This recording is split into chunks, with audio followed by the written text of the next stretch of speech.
Hello everyone, this is Fantasy-esque and welcome back to Royal Clan in ClanGen, the Werecats clan generator game.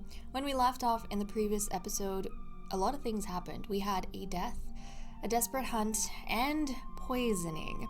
Because on the hunt, and the reason why it was a desperate one is because we ran out of food and we very sorely needed extra prey to feed all of the cats, we found a trembling rabbit, and I think it was Frostpaw, if I'm not mistaken, went straight for that rabbit.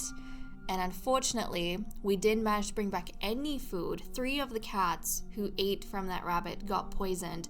Frostpaw was one of those cats, and I think we had Scorch Moss, so we lost another hunter. 2 hunters we lost, and Inkfeather is also poisoned. So I don't know how, damaging the poisoning can be. Whether it's going to be a temporary thing that takes them down for a bit, or if it's going to result in something as serious as death, I'm not entirely sure.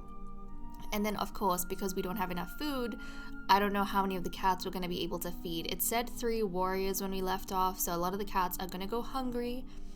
And I know some of you guys really wanted me to push out the next episode because the suspense. Yes, the suspense is killing us because we don't know which cats are going to survive and which cats are not going to. I'm hoping everything's going to be okay. It's a bit of a rough leaf bear, but fingers crossed we're going to get through it. So let's dive straight to the leader's den, roll the dice to see how King Fernstar is going to handle the next gathering. Okay, we have an 8 on the D10, so that's Storm Clan, and we have a 3 on the D8, which is Offend. Let's go ahead and skip a moon. Royal Clan doesn't have enough prey for the next moon, yes we know. At the gathering, King Fernstar pointedly ignores Storm Clan's leader as they reach the leader's perch. Storm Clan's leader thanks him for graciously allowing them to speak first. Storm Clan relations are unchanged. Icicle Spec travels to Down Clan to resolve some recent hunting disputes. The meeting goes better than expected, and Icicle Spec returns with a plan to solve the issue for good. Flailstorm tells himself that he can't let these feelings consume him. Instead, he has to learn to live with it. Okay, so he's the royal physician, so that doesn't help with our hunting. But I wonder for Icicle Spec with the hunting dispute, I wonder if it was something about, the sparse prey in Leaf Bear. Thankfully, it is now New Leaf, but the sparse hunting, and then maybe the rabbits that were sharing maybe a territory across the border, or, right at the border of Down Clan and Royal Clan. Actually, no, hold on a second. I know we talk about borders and stuff, but I think we established this in the very beginning, that all of these other clans that we see in the Leader's Den, that we meet during the gatherings, it's not as though Royal Clan has, one piece of territory that's for example, it's not as though Storm Clan has one bit of territory right here where our Crouching Cat is, and then across the border we have other territories. No. The entire forest we live in, say this entire page is a forest, the entire forest we live in belongs to Royal Clan, and then Down Clan is a small clan, or an independent group that exists within that forest, and then we have another clan, Ice Clan, and, the other stuff. So when we talk about borders, to Royal Clan, everything in the forest belongs to them. But some of these independent groups can be a little bit touchy about maybe the area immediately around their dens, which they consider to be their territories. So I imagine maybe when we went hunting rabbits, our rabbits were in a part of the forest that was a little bit too close to maybe Down Clan, the Down Clan den. And so they weren't too happy with us going ahead and hunting those rabbits because that's their food as well. Maybe Icicle Spec went there and told them that actually those rabbits were sick and we ate the rabbits and 3 of our cats got poisoning, and that's why they were able to resolve that. That ramble went on way too long, but my brain, just started snowballing. Okay, so Flailstorm is good. Smokewater was found stiff and curled up in his nest. It seems he died in his sleep. Oh my goodness. Smokewater, I wasn't ready. I mean, he was old, so maybe he died of old age and it was a peaceful death. We're gonna have to check to see the timeline in relationships to see how his last day was. But oh no, I don't feel like the clan is ready for another hit, and I'm nervous because I don't know like any death we have at this point, I don't know who it's going to affect and how it's going to affect. And we don't want to, lose out on more hunters. We're already being affected by grief, poisoning, and such. Shining Stripe wakes from yet another nightmare, feeling as though he's being haunted by the ghost of the one he grieves. Oh my goodness, I wonder, Shining Stripe, he must be the last cat to die, or the cat that sent him into his grief was his mother. So I wonder if he's being haunted by the ghost of his mother. Okay. Inkfeather has recovered from birthing her litter, thank goodness. And then Smokewater was so important to Flarefreckle. How could the world be so cruel as to take him away from her? The loss takes such a toll on her that she can barely find her footing as she stumbles to her nest, wailing for Smokewater. Oh no, so Flarefreckle definitely going to be down from grief. She just... this is terrible. Frostpaw, she just recovered... Well, I don't know if she was recovered from grieving her mother, but she's already grieving for Smokewater as well. Frostpaw trusted Smokewater to keep him safe for his whole life. Oh my goodness. Frostpaw was closest to Smokewater. He was Smokewater's favorite son. But that time together has been cruelly cut short. When no one needs anything from him, he breaks down, wailing uncontrollably and cursing the world that took Smokewater instead of him. The past moon, Smokewater has taken their place in Star Clan. Royal Clan mourns their loss, and their clanmates will miss the spot they took up in their lives. Moments of their life are shared in stories around the circle of mourners as those that were closest to them take them to their final resting place. And especially with Frostpaw being poisoned, he probably feels the need for his father's protection even more so, but now he doesn't have it. Oh my goodness. Okay, so the cats that are down. We have Frostpaw down from poisoning and grief. Somehow Quillpaw is managing to power through it. Flarefreckle is down from grief. All of these cats still mourning, Shining Stripe Bearpelt still mourning their mother, and Inkfeather, Inkfeather was down from what? She recovered from birthing her litter. Is she mourning someone? Hold on a second. Inkfeather. Oh wait, no, she's poisoned, that's right. My bad, she's poisoned. And then Scorchmoss is poisoned. Icicle Speck is the matchmaker, so he can't go out of camp. Flailstorm is the physician. He's going to be going out and hopefully taking better care of the cats now that he's back on duty. So the only hunters that we have to rely on to bring in food is going to be King Fernstar and Quillpaw. Oh my goodness. And he's 10 moons old right now. The kittens are 3 moons old. Okay, let's go to the medicine cat den. Scorchmoss was given ragwort as treatment for poisoned. Flailstorm overcomes his grief. Rosemary was used for Smokewater's body. Inkfeather was given ragwort as treatment for recovering from birth. She recovered. Inkfeather was given ragwort as treatment for poisoning. Frostpaw was given ragwort as treatment for poisoning. And Flailstorm gathered poppy, lungwort, thyme, and raspberry this moon. Okay, now let's take a look at the relationships and see maybe what Smokewater did in his final moments before he passed. And really quickly, I want to check, did he actually die from old age? He did die from old age. For a second there, I was worried that he died from lack of food, but no, we didn't have any cats that was starving or anything. Okay, both King Fernstar and Foxkit startle at a clap of thunder. King Fernstar says Inkfeather sets a bad example for a warrior. Okay. So King Fernstar is telling his mate, who is in love with him, that she's setting a bad example for a warrior. I wonder if it's because he expected her, after recovering from birth, to help out with the food and hunting, but now she's sick. It's not her fault. She ate food that Fernstar and the others brought back, and she got poisoned from that. But I think King Fernstar is getting a little bit stressed about being, one of only 2 cats, the other being an apprentice, who's supposed to help feed the entire clan, and so he's offloading some of that pressure onto Inkfeather, which isn't fair, but I think that's what's happening. He would have had help if Inkfeather wasn't sick, Smokewater sneezed on Scorchmoss. Smokewater! You were sneezing on cats. You were busy sneezing on the king's right hand before you passed away. Okay. Scorchmoss, Icicle Speck, and Flarefreckle took a sunbath and had a little small talk. Scorchmoss and Ghost Kit roll up moss balls together. Icicle Speck tries to find Smokewater to apologize for something, but finds him playing with a clanmate. Icicle Speck and Fox Kid sincerely apologize to one another.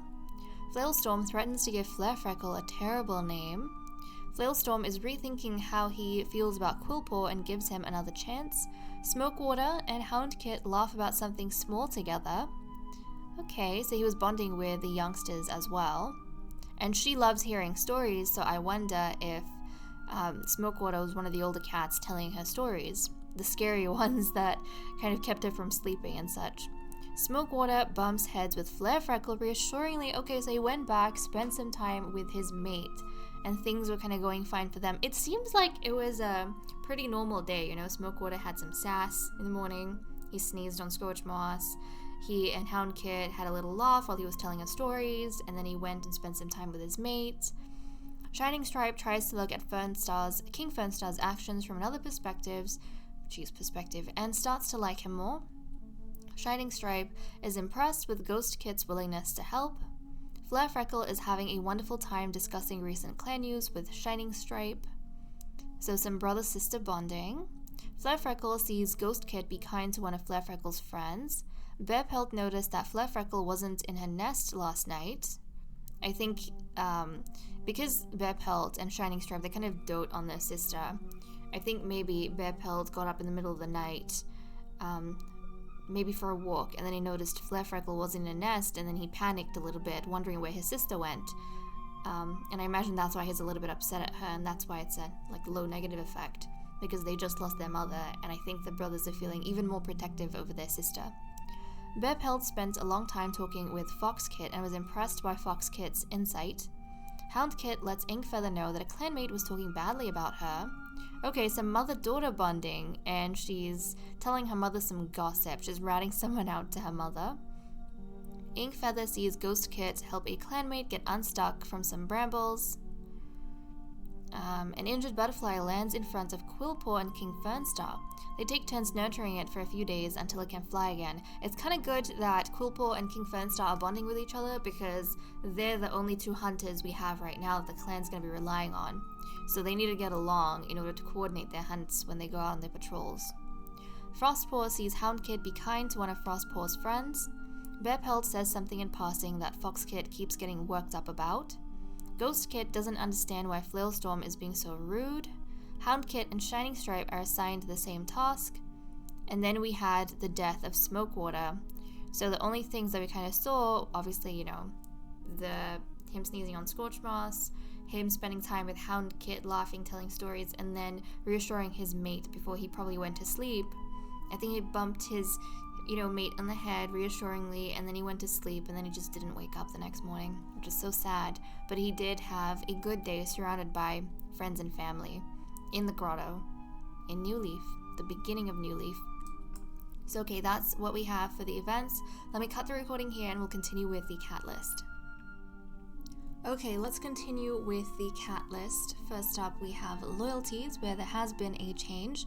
So Quillpaw has now become a loyalist to the king, and we know this is because they've been spending more and more time together. They've been going on a lot of the patrols lately, but also now they are the two cats that the clan is relying on for food. So obviously they need to have good teamwork, and I think Quillpaw has been paying a lot of attention to the king, and he kind of appreciates the king's attempts to try and provide for everyone, given they only have the two hunters and work well with Quillpaw. So that's what we had with the loyalties. In terms of relationships, I did notice two things, so let's go through the panels over here, starting with King Fernstar. So I did. So King Fernstar was one of the cats that had something. He actually had some romance loss with Inkfeather, and I think we know why this is because we spoke about it during events, how King Fernstar is maybe getting a bit too stressed with the current situation of the clan, and so he's taking it out a little bit on his mate, even though it's completely, I feel like, out of her paws what's happening to her. First the birth recovery, and then the poisoning from something, that Fernstar's patrol brought back. But yeah, I think he doesn't know who else to take it out on. unfortunately, because he's just feeling so stressed, and Inkfeather's, the closest cat to him, in a way. So that's one change I noticed. Scorchmoss, I didn't notice anything with her. Flailstorm, guys, hates Flarefreckle. That was the second and last thing that I noticed going through relationships, which kind of took me by surprise, and I was wondering, why the heck is this the case? So I think, in terms of, the story's context, what has happened is Flailstorm, guys, he was childish, right? I think when Buttercup Finn died, he didn't get a chance to do everything he was supposed to for her vigil. Obviously, because King Fernstar kind of took over the body, and he's the one who groomed the body and, basically readied Buttercup Finn for her vigil. He was very possessive over her in death. And because Fernstar ended up doing a lot of the things that maybe her family or her mate should have done, he kind of took that away from them. But Flailstorm, I don't think at the time, had the guts to stand up to Fernstar and fight for Buttercup Finn's body and the right to do her final rites, right? So I think Flailstorm, there's a part of him that is being cowardly, and maybe his blaming Flarefreckle for not fighting to basically have time with Buttercup Finn's body as a family member. How could you let the king take Buttercup Finn and be the one to do everything on behalf of family when he's not family? If not me, it should have been you or your brothers. That aside, I think because Flailstorm in himself hasn't found peace and resolved Buttercup Finn's death, when he sees Flarefreckle, who is a playful cat, making all these jokes to cope, which she has been doing the past few moons, he thinks that she's not mourning her mother seriously enough or properly, or she's not being a good daughter, and I think that's why he's kind of lashing out a bit. He doesn't approve, basically, of the way Flarefreckle is reacting to Buttercup Finn's death.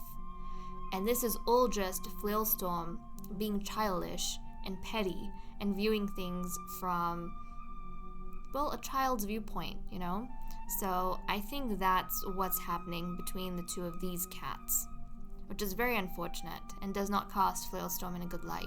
But I think he's taking the cowardly route, and he's taking out his frustration, his anger over things that he couldn't do anything about on cats that he thinks should have done something about it, which is very silly. But that's what I noticed with him. Icicle Speck, I didn't notice any sort of change over here. Inkfeather, I didn't notice any sort of change over here. Bear Pelt, no changes I noticed with him. Shining Stripe, everything is the same with him. Flarefreckle, nothing of note with her. Look, she's not putting any effort or anything into Flailstorm. He's the one just, going to extremes on his own end. Then we have Quillpaw over here, we have Frostpaw, and then the kittens, Fox Kit, Ghost Kit, and Hound Kit. So that's all we have for those guys and the relationship panels. So let's go ahead and see what everyone's doing for the day. King Fernstar is soaking in the new leaf warmth. He's also satiated at 66. I do want to note down everyone's nutrition, because obviously not everyone got fed, and I want to see who actually took the food. Scorchmoss is looking forward to finding more prey as the snow melts. She's also satiated at 66. Flailstorm had a nightmare involving a two-leg trap, and he is stuffed at 100. He's our royal physician, so I suppose it does make sense that he needs to be well fed so that he can go out, grab the herbs and such that the sick cats need, and he needs to have, energy in order to be looking after everyone. But I don't know, I think I'm a little bit mad at the fact that he hates Flarefreckle and his reasoning for doing so, and it feels a little bit unfair that he is, by all means, more comfortable at this point. He's healthy, and he's full, he's stuffed, and he's blaming Flarefreckle for something that wasn't in her control. Makes me mad. But he got food. He's not suffering in any way, shape, or form, you know what I mean? Icicle Speck negotiates a herb trade with another clan. he is satiated at 66. Inkfeather is trying to understand why anyone would break the code. She is stuffed at 100, so Inkfeather was one of the cats who got fed. So even though Fernstar is a little bit mad at her and frustrated with her, she is the king's consort. So even as a noble, she has certain privileges, and Fernstar would have made sure that she got food, which is very fascinating. Bearpelt is looking forward to finding more prey as the snow melts. Did anyone else? Scorchmoss. So Bearpelt is spending time with the king's right hand, Scorchmoss, and he is satiated at 66. Shining Stripe wants to complement Inkfeather's fighting techniques. He's satiated at 73, so he managed to get like a little bit more food than some of the others, but still, he didn't take as much as normally would. And seems as though he wants to go up. And I think this is probably him complimenting Inkfeather on fighting the poisoning that she's going through, which I think Inkfeather would take well, especially because the king was blaming her for like being poisoned and not being able to like hunt and stuff, but Shining Stripe is being understanding. Flarefreckle wants to go hunt. She's satiated at 66. I mean, look at this. She's grieving. She's well, not hungry, but you know, she's grieving. She's not stuffed. She had less food, and it makes me mad that Flailstorm, who's not actually grief-stricken right now, he is stuffed. He had so much food. It makes me frustrated that he's the one getting angry at Flarefreckle for not mourning properly. Makes me mad. Quillpaw spent a long time grooming Smokewater's fur for their vigil. Look at that. So he's stuffed at 100, so Quillpaw was well fed. And he's one of the younger cats, so I don't blame him for that. That does make sense. But the fact that he went ahead and he's the one who basically did the final rites, I imagine, for his father, like prepared his father for the vigil, because his mother and his younger brother, who was his father's favorite son, they were too grief-stricken to do anything. And this is heartbreaking and heartwarming that Quillpaw, the older son, the eldest son, is the one who stepped up to kind of take control of everything, because the other cats in his family, they were too out of it. And even now, he's fighting for the family because he is going out to hunt and provide food for them, or at least he's trying. Frostpaw wonders if he'll have to fight a battle anytime soon.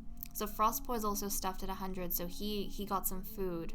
In fact, yes, he's poisoned, and he probably ate some of that poison rabbit, but yeah, he is stuffed. Foxkit wonders who his mentor will be. So Foxkit is already thinking about it. He's also stuffed at 100. So obviously the kittens need to be fed. They are the most important cats in the entire clan. But yeah, he wonders who his mentor is. He's already thinking about it. Ghost Kit has taken up the role of guarding the fresh kill pile from cats wanting an extra piece, and is taking his job very seriously. Okay, so he's stuffed at 100 as well. But Ghost Kit, he's trying to help in his own way. He realizes that food is down. They need to protect the food they have. So that's like really cute. Hound Kit is wondering if she would be a good swimmer. She's also stuffed at 100, which makes sense. The youngsters need to be fed. So that is that. Okay, now that we've gone through the cat list. Oh wait, hold on. I always forget about this. I always do, but I need to remember.